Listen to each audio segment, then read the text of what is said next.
এবারে অস্থায়ী কর্মীদের পেনশন দেওয়ার নির্দেশ দিল আদালত থেকে। এই মুহূর্তে বিগ ব্রেকিং আপডেট, অস্থায়ী কর্মীরা পেনশন যাতে পেতে পারে সেই কারণে নির্দেশ দেওয়া হয়েছে। কি আপডেট উঠে আসছে জানাবো এই ভিডিওটির মাধ্যমে। হাই ফ্রেন্ডস, ওয়েলকাম টু বাংলায় সেরা ইউটিউব চ্যানেল। এই মুহূর্তে বিগ ব্রেকিং আপডেট। এখানে যে বিষয়টি উল্লেখ করা হয়েছে সেটা হলো বিশেষ করে সংবিধানের 38, 39 ও 43 নম্বর ধারা রাষ্ট্রকে দায়িত্ব দিয়েছে শ্রমিকদের সুষ্ঠু কাজের পরিবেশ, সামাজিক আর্থিক ন্যায়ের দাবি রাষ্ট্রকেই মেটাতে হবে। এক্ষেত্রে পেনশন হবে সামাজিক কল্যাণ ও আর্থিক ন্যায় বিচারের পক্ষে। তো এই মুহূর্তে সংবিধান কি নির্দেশ দিচ্ছে রাষ্ট্রকে এবং রাষ্ট্রকে সেই বিষয়টা মেটানোর দায়িত্ব কেন দিচ্ছে এবং এ বিষয়ে কি আপডেট উঠে আসছে প্রতিবেদনে ডিটেলস তথ্য জানাবো এই ভিডিওটির মাধ্যমে। ভিডিওটি অবশ্যই লাইক করুন, শেয়ার করে প্রত্যেককে জানান। নিয়মিত চাকরি সংক্রান্ত এডুকেশন রিলেটেড গুরুত্বপূর্ণ নিউজগুলি দেখতে চ্যানেলটিকে সাবস্ক্রাইব করে রাখুন। তাহলে চলুন ডিটেলস দেখে নেওয়া যাক। বন্ধুরা, এই মুহূর্তে আপনারা অনস্ক্রিনে দেখতে পাচ্ছেন দৈনিক সংবাদ পত্রিকায় প্রকাশিত 1 জুনের একদম লেটেস্ট আপডেট বাংলায় সেরা ইউটিউব চ্যানেলে সর্বপ্রথম, যেখানে হেডলাইনে লেখা আছে দেখতে পাচ্ছেন অস্থায়ী কর্মীদের পেনশন দিতে নির্দেশ শীর্ষ কোর্টের। কোর্ট থেকে কি নির্দেশ দিচ্ছে অস্থায়ী কর্মীদের জন্য লেটেস্ট আপডেট আপনি দেখতে পাবেন এই ভিডিওটির মাধ্যমে। দেখুন, এখানে ডিটেলসে বলা হয়েছে স্থায়ী কর্মীদের সমান কাজ করছেন, কিন্তু অস্থায়ী হওয়ায় তাদের স্থায়ীদের সুবিধাগুলি দেওয়া হচ্ছে না। নিয়োগকর্তা হিসাবে রাষ্ট্র এমনটা করতে পারে না। সোমবার একটি মামলায় এমনই মন্তব্য করেছে শীর্ষ আদালত।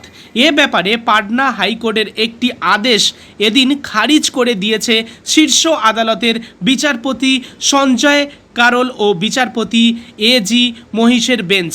হ্যাঁ বন্ধুরা, গত কয়েক দশক ধরে ডাক দপ্তরে অস্থায়ী কর্মীদের পেনশনের সুযোগ থেকে বঞ্চিত করায় সেই বিষয়ে মামলা দায়ের করা হয়েছিল। ডাক দপ্তরে একটি অস্থায়ী কর্মী, সেই কর্মীরা পেনশন পাচ্ছিল না, তাই তারা মামলা দায়ের করেছিল। বর্তমানে শীর্ষ আদালতের বেঞ্চ এদিন বলেন, কর্তব্য ও দায়িত্বের বিচারে সমান কাজ করলে অন্য কোনো শ্রেণীবিভাগ করে সংশ্লিষ্ট কর্মীদের একই কাজ করা কর্মীদের সুবিধা থেকে বঞ্চিত করাটা হবে সংবিধানের নীতির বিরোধী। অর্থাৎ এখানে বলা হচ্ছে কোনো শ্রেণীবিভাগ করা যাবে না। যদি সমান কাজ করে থাকে তাহলে কিন্তু তাদের সমানভাবে তাদের সুযোগ সুবিধা দিতে হবে। কর্মীদের সুবিধা থেকে কোনো রকম সুবিধা থেকে বঞ্চিত করাটা সংবিধানের নীতির বিরুদ্ধে, এমনটা জানাচ্ছে শীর্ষ আদালত।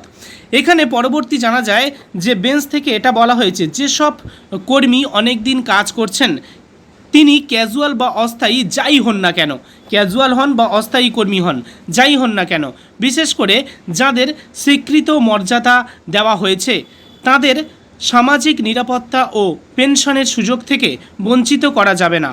ডাক দপ্তরের অধীনে ক্যাজুয়াল লেবার নৈশ প্রহরী অর্থাৎ নাইট গার্ডদের নৈশ প্রহরী হিসাবে দীর্ঘদিন কাজ করা প্রাক্তন কর্মী বা তাদের আইনি প্রতিনিধিদের নির্দেশ দিয়েছে সুপ্রিম কোর্ট।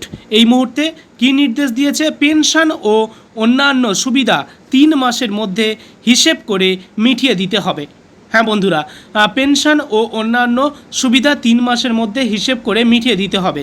সময়ে প্রাপ্য না দিলে, অর্থাৎ পেনশন যদি সময়ের মধ্যে না দেওয়া হয় তাহলে 6% হারে সুদ দেওয়ার নির্দেশও দিয়েছে সুপ্রিম কোর্ট। শীর্ষ আদালত তাদের নির্দেশ দিয়েছেন বা নির্দেশে জানিয়েছেন, রাষ্ট্রের নির্দেশাত্মক নীতি বিশেষ করে সংবিধানের 38, সংবিধানের 39 ও 43 ধারা রাষ্ট্রকে দায়িত্ব দিয়েছে শ্রমিকদের সুষ্ঠু কাজের পরিবেশ, সামাজিক ও আর্থিক ন্যায়ের দাবি রাষ্ট্রকেই মেটাতে হবে। এক্ষেত্রে পেনশন হবে সামাজিক কল্যাণ ও আর্থিক ন্যায় বিচারের পক্ষে। অর্থাৎ পেনশন দেওয়াটা অস্থায়ী বা চুক্তিভিত্তিক কর্মীদের পেনশন দেওয়াটা হবে ন্যায় বিচারের পক্ষে একটি কাজ। সেই কারণে সংবিধান মেনে রাষ্ট্রকে নির্দেশ দিয়েছে যে অস্থায়ী কর্মীরা যদি সমান কাজ করে থাকে তাহলে তারা পেনশন পাওয়ার যোগ্য। ওকে, আর এবারে ডাক বিভাগের নৈশ প্রহরী এই রকম অস্থায়ী কর্মীদের তাদের কিন্তু 3 মাসের মধ্যে যদি না দেওয়া হয় তাহলে 6% হারে সুদ দিয়ে সেটা পরবর্তী সময়ে মিটিয়ে দিতে হবে।